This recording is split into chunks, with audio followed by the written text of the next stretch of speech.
Today's video guys, sa sobrang init ng panahon, gumawa kami ng pangpalamig.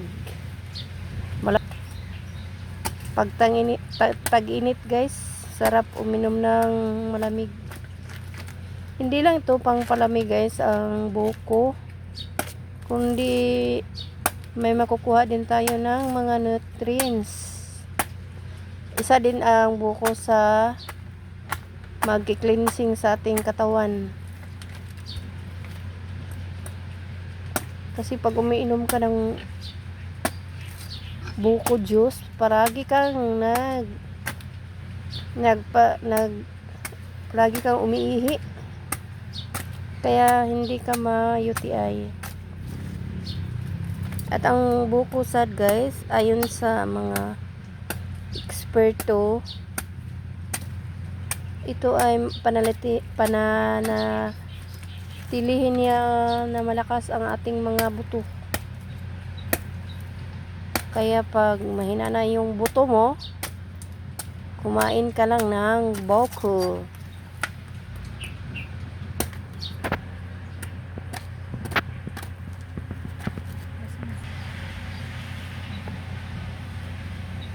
Ayan guys, bubutasan natin guys para makuha ng kanyang fresh na tubig.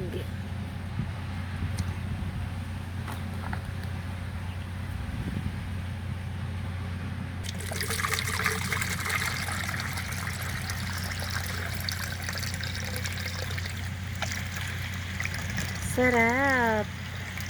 Buko juice.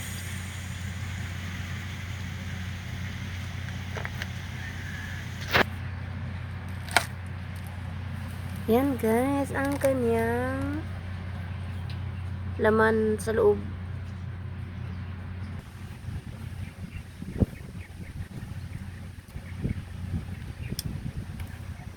Yan ang kanyang white guys. Iwan ko ano, ang kanyang laman. Marami ang mabibigay sa atin na nutrition. Makatulong din siya na mabilis na maka-digest.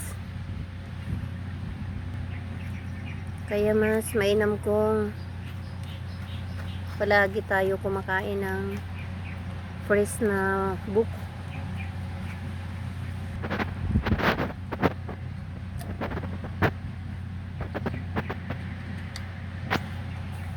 Tandaran.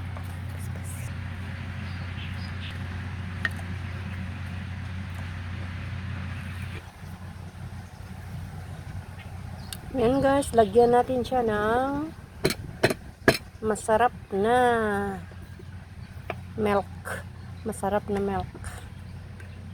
Para mas masarap, lagyan natin siya ng gatas.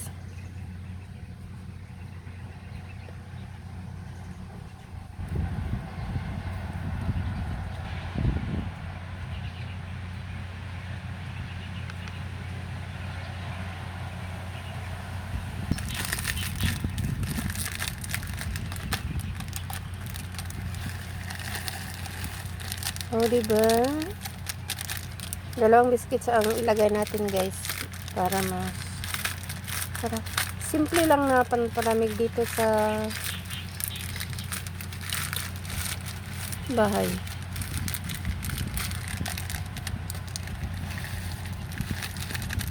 Pagkatapos lagyan ng ice.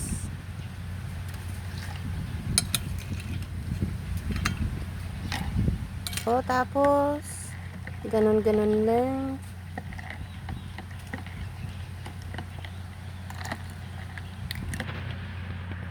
Yan guys, hinahalo-halo na niya sa linalagyan. Hindi lang tayo makakuha ng mga nutrition galing sa buko, kundi madagdagan din ito sa linagay natin na gatas.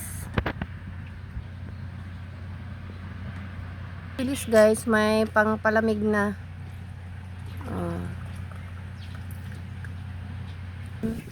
Ito lang ang ating malamig na pampalamig para sa mainit na panahon guys. Thank you for watching!